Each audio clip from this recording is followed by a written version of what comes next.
श्रावण मास महात्म्य अध्याय 24 व 25वें अध्याय की कथा। नमस्कार भाइयों बहनों, जय मां गायत्री। आप सभी का मेरे YouTube चैनल शुभकर माही अष्टो में स्वागत है। आज मैं आप सभी को श्रावण मास महात्म्य के 24 और 25वें अध्याय की कथा एक साथ सुना रही हूँ। आप सभी से विनम्र निवेदन है, अगर आप मेरे चैनल पर पहली बार आए हैं तो प्लीज हमारे चैनल को सब्सक्राइब, वीडियो को लाइक और वीडियो को ज्यादा से ज्यादा शेयर अवश्य करें, ताकि आपके साथ साथ आपके अपने भी इस कथा का लाभ ले सकें और भगवान शिव शंकर की कृपा आपके साथ आपके घर परिवार पर हमेशा बनी रहे। श्री कृष्ण जन्माष्टमी व्रत के महात्म्य में राजा महीजित का आख्यान। भगवान कहते हैं कि हे ब्रह्मपुत्र, पूर्व कल्प में दैत्यों के भार से अत्यंत पीड़ित हुई पृथ्वी बहुत व्याकुल तथा दीन होकर ब्रह्मा जी की शरण में गई। उसके मुख से वृतांत सुनकर ब्रह्मा जी ने देवताओं के साथ क्षीर सागर में विष्णु के पास जाकर स्तुतियों के द्वारा उनको प्रसन्न किया। तब नारायण श्री हरि सभी दिशाओं में प्रकट हुए और ब्रह्मा जी के मुख से संपूर्ण वृतांत सुनकर कहने लगे, हे देवताओं, आप लोग डरो मत, मैं वासुदेव के द्वारा देवकी के गर्भ से अवतार लूंगा और पृथ्वी का संताप दूर करूंगा। सभी देवता लोग यादवों का रूप धारण करेंगे। ऐसा कहकर भगवान अंतर्ध्यान हो गए। समय आने पर वह देवकी के गर्भ से उत्पन्न हुए। वासुदेव ने कंस के भय से उन्हें गोकुल पहुंचा दिया और कंस का विनाश करने वाले उन कृष्ण का वहां पर पालन पोषण हुआ। बाद में मथुरा में आकर उन्होंने अनुचरों सहित कंस का वध कर दिया। तब पुरवासियों ने आदर पूर्वक यह प्रार्थना की कि हे कृष्ण, हे कृष्ण, हे महायोगिन, हे भक्तों को अभय देने वाले, हे देव, हे शरणागत वत्सल, हम शरणागतों की रक्षा कीजिए। हे देव, हम आपसे कुछ निवेदन करते हैं, इसे आप कृपा करके हम लोगों को बताएं।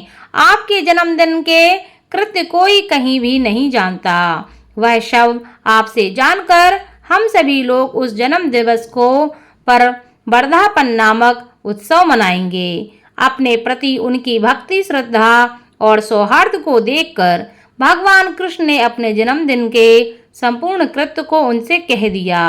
उसे सुनकर उन पुरवासियों ने भी विधान पूर्वक उस व्रत को किया। तब भगवान ने प्रत्येक व्रतकर्ता को अनेक वर प्रदान किए। इस प्रसंग में एक प्राचीन इतिहास भी कहा जाता है। अंग देश में उत्पन्न एक मितजित नामक राजा था। उसका पुत्र महासेन सत्यवान था तथा सन्मार्ग पर चलने वाला था। सब कुछ जानने वाला वह राजा अपनी प्रजा को आनंदित करता हुआ उनका विधिवत पालन करता था। इस प्रकार रहते हुए उस राजा का अकस्मातक दैवी योग से पंखुड़ियों के साथ बहुत काल पर्यंत सहचर्य हो गया और उनके संसर्ग से वह राजा अधर्म परायण हो गया। वह राजा वेद, शास्त्र तथा पुराणों की बहुत निंदा करने लगा और वर्णाश्रम के धर्म के प्रति अत्यधिक द्वेष भाव से युक्त हो गया।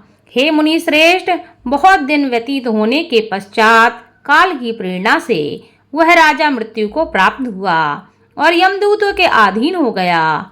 यमदूतों के द्वारा पास में बांधकर पीटते हुए यमराज के पास ले जाते हुए वह बहुत पीड़ित हुआ। दुष्टों की संगति के कारण उसे नरक में गिरा दिया गया और वहां बहुत समय तक उसने यातनाएं प्राप्त की। यातनाओं को भोगकर अपने आप के शेष भाग से वह पिशाच योनि को प्राप्त हुआ। भूख व प्यास से व्याकुल वह भ्रमण करता हुआ मारवाड़ देश में आकर किसी वैश्य के शरीर में प्रवेश करके रहने लगा। वह उसी के साथ पुण्यदायिनी मथुरापुरी चला गया। वहां पास के ही रक्षकों ने उसे पिशाच को उसके गृह से निकाल दिया। तब वह पिशाच वन में तथा ऋषियों के आश्रम में भ्रमण करने लगा। किसी समय दैव योग से श्री कृष्ण जन्माष्टमी के दिन व्रत करने वाले मुनियों तथा द्विजों के द्वारा महापूजा, नाम संकीर्तन आदि के साथ रात्रि जागरण किया जा रहा था। वहां पहुंचकर उसने विधिवत सब कुछ देखा और श्री हरि नारायण की कथा का श्रवण किया। इससे वह उसी क्षण पाप रहित, पवित्र तथा निर्मल मन वाला हो गया। वह यमदूतों से मुक्त हो गया और प्रेत योनि छोड़कर विमान में बैठकर दिव्य भोगों से युक्त हो विष्णु लोक पहुंच गया। इस प्रकार व्रत के प्रभाव से पिशाच योनि को प्राप्त उस राजा को विष्णु का सानिध्य प्राप्त हुआ। त्वदर्शी मुनियों ने पुराणों में इस शाश्वत तथा सार्वलौकिक व्रत का पूर्ण रूप से वर्णन किया है। सभी कामनाओं को पूर्ण करने वाले इस व्रत को करके मनुष्य सभी वांछित फल प्राप्त करता है। इस प्रकार जो कृष्ण जन्माष्टमी के दिन इस शुभ व्रत को करता है वह इस लोक में अनेक प्रकार के सुखों को भोग कर शुभ कामनाओं को प्राप्त करता है। हे ब्रह्मपुत्र, वहां वैकुंठ में 1,00,000 वर्ष तक देव विमान में आसीन होकर नानाविध सुखों को उपभोग करके अवशिष्ट पुण्य के कारण इस लोक में आकर सभी ऐश्वर्यों से समृद्ध तथा सभी अशुभों से रहित होकर महाराजाओं के कुल में उत्पन्न होता है। वह कामदेव के समान स्वरूप वाला होता है। जिस स्थान पर कृष्ण जन्मोत्सव की उत्सव विधि लिखी हो तथा सभी सौंदर्य से युक्त श्री कृष्ण जन्म सामग्री किसी दूसरे को अर्पित की गई हो तथा उत्सव पूर्वक अनुष्ठित व्रतों से विश्व सृष्टा श्री कृष्ण की पूजा की जाती हो, वहां शत्रुओं का भय कभी नहीं होता। उस स्थान पर मेघ व्यक्ति की इच्छा करने मात्र से वृष्टि करता है और प्राकृतिक आपदाओं से भी कोई भय नहीं होता। जिस घर में कोई देवकी पुत्र श्री कृष्ण के चरित्र की पूजा करता है वह घर सब प्रकार से समृद्ध रहता है और वहाँ भूत प्रेत आदि बाधाओं का भय नहीं होता। जो मनुष्य किसी के साथ में भी शांत होकर इस व्रत को देखता है, दर्शन करता है, वह भी पाप से मुक्त होकर श्री हरि नारायण के धाम को जाता है। इस प्रकार श्री स्कंद पुराण के अंतर्गत भगवान ईश्वर सनत कुमार संवाद में श्रावण मास महात्म के जन्माष्टमी व्रत कथन नामक 24वां अध्याय संपूर्ण हुआ। इसके बाद 25वें अध्याय की कथा प्रारंभ करते हैं। श्रावण अमावस्या को किए जाने वाले पिठरों के व्रत का वर्णन इस अध्याय में किया गया है। भगवान कहते हैं कि हे मुनि श्रेष्ठ, अब मैं उत्तम पिठोरी व्रत का वर्णन करूंगा। सभी संपदाओं को प्रदान करने वाला यह व्रत श्रावण मास की अमावस्या को होता है। जो यह घर है वह सभी वस्तु मात्र का अधिष्ठान है, इसलिए इसे पीठ कहा गया है और पूजन में वस्तु मात्र के समूह को आर कहते हैं। अतः हे मुनीश्वर, इस व्रत का नाम ही इसलिए पिठोर है। अब मैं उसकी विधि कहूँगा, सावधान होकर उसको सुनिए। दीवार को ताम्र वर्ण, कृष्ण वर्ण अथवा श्वेत वर्ण धातु से पोतना चाहिए। अगर ताम्र वर्ण से पोता गया हो तो पीले रंग से, कृष्ण वर्ण से पोता गया हो तो श्वेत रंग से और श्वेत वर्ण से पोता गया हो तो कृष्ण वर्ण से चित्र बनाना चाहिए अथवा श्वेत पीत से, लाल से, काले या हरे वर्ण से चित्र बनाने चाहिए। मध्य में पार्वती सहित शिव की मूर्ति अथवा शिवलिंग को बनाकर विस्तीर्ण दीवार पर संसार की अनेक चीजों का चित्र बनाएं। चतुःशाला अंतःपुर जो महलों तथा अट्टालिकाओं से सुशोभित तथा साल के वृक्षों से मंडित हो, चूने आदि से दृढ़ता से बंधे पाषाणों तथा ईंटों से सुशोभित हो और जिसमें विचित्र दरवाजे, छत तथा क्रीड़ा स्थान हो, इन सभी को चित्रित करें। बकरियां, गायें, भैंस, घोड़े, ऊंट, हाथी, चलने वाला रथ, अनेक प्रकार की सवारी, गाड़ियां, स्त्रियां, बच्चे, वृद्ध, जवान, पुरुष, पालकी झूला और अनेक प्रकार के मंच, इन सब का अंकन करें। सुवर्ण, चांदी, ताम्र, शीशा, लोहा, मिट्टी तथा पीतल के अन्य प्रकार के विभिन्न रंगों वाले पात्रों को लिखें। शयन संबंधी जितने भी साधन हैं, चारपाई, पलंग, बिस्तर, तकिया आदि, बिल्ली, मैना, अन्य और सभी शुभ पक्षी, पुरुषों तथा स्त्रियों के अनेक प्रकार के आभूषण, बिछाने तथा ओढ़ने के जो वस्त्र हैं, यज्ञ के जितने भी पात्र होते हैं, मंथन के लिए 2 स्तंभ व 3 रस्सियां, दूध, मक्खन, दही, तकर, छाछ, घी, तेल, तिल, इन सभी को दीवार पर लिखें। गेहूं, चावल, अरहर, जौ, मक्का, बड़तानल एक प्रकार का अन्न होता है।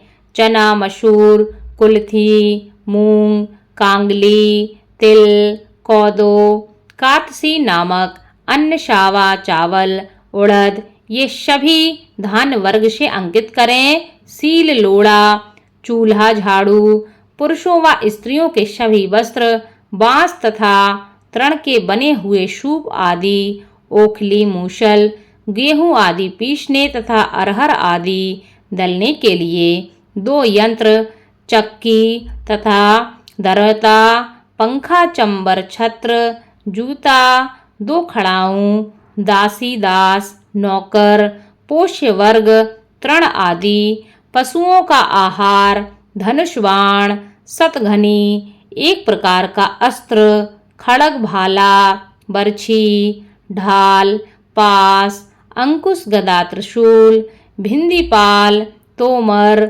मुदगर, फरसा, पट्टिश, भुषंडी, परिग, चक्र यंत्र आदि, जल यंत्र, दवात, लेखनी, पुस्तक, सभी प्रकार के फल, छुरी, कैंची, अनेक प्रकार के पुष्प, बिल्वपत्र, तुलसी दल, मसाल, दीपक तथा दीवट आदि उनके साधन, अनेक विध खाने योग्य साग तथा पकवानों के जितने भी प्रकार हैं, उन सभी को लिखना है। जो वस्तुएं यहाँ नहीं बताई गई हैं, उस सब के भी दीवार पर लिखना है, क्योंकि यहाँ पर सभी कुछ लिखना संभव नहीं है, क्योंकि एक एक पदार्थ के सैकड़ों तथा हजारों भेद हैं और मैं कितना कह सकूं।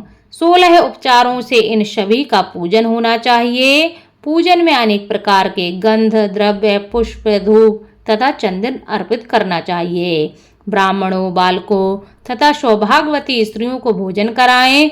उसके बाद पार्वती सहित शिव से प्रार्थना करें, मेरा व्रत संपूर्ण हो। हे शिव शंभु, हे दया सागर, हे गिरीश, हे चंद्रशेखर, इस व्रत से प्रसन्न होकर हमारे मनोरथ को पूर्ण करें। इस प्रकार 5 वर्ष तक व्रत करने के बाद उद्यापन कर देना चाहिए। इसमें घृत तथा बेल पत्रों से शिव मंत्र के द्वारा होम होता है। एक दिन अधिवासन करके सर्वप्रथम ग्रह होम करना चाहिए। आहुति की संख्या 1008 अथवा 108 होनी चाहिए। हे वत्स, उसके बाद आचार्य की पूजा करें, भूयसी दक्षिणा दें। उसके बाद व्यक्ति इष्ट बंधुजनों तथा कुटुंब के साथ स्वयं भोजन ग्रहण करे। इस विधान से किए जाने पर मनुष्य की सभी कामनाएं पूर्ण होती हैं। इस लोक में जो वस्तुएं उसे परम अभीष्ट होती हैं, उन सभी को वह प्राप्त कर लेता है। हे वत्स, मैंने आपसे इस उत्तम पिठोरी व्रत का वर्णन किया है। इस व्रत के समान सभी मनोरथों तथा समृद्धियों को प्रदान करने वाला है और शिव जी की प्रसन्नता करने वाला ना कोई व्रत हुआ है और ना कोई होगा। मनुष्य इस व्रत में दीवार पर जो जो वस्तु बनाता है, उनको निश्चित रूप से प्राप्त कर लेता है। इस प्रकार श्री स्कंद पुराण के अंतर्गत ईश्वर सनत कुमार संवाद में श्रावण मास महात्म्य के अमावस्या में पिठोरी व्रत कथन नामक 25वां अध्याय भी संपूर्ण हुआ। इस कथा में आपने 24वें अध्याय व 25वें अध्याय दोनों अध्यायों की कथा को सुना है। धन्यवाद।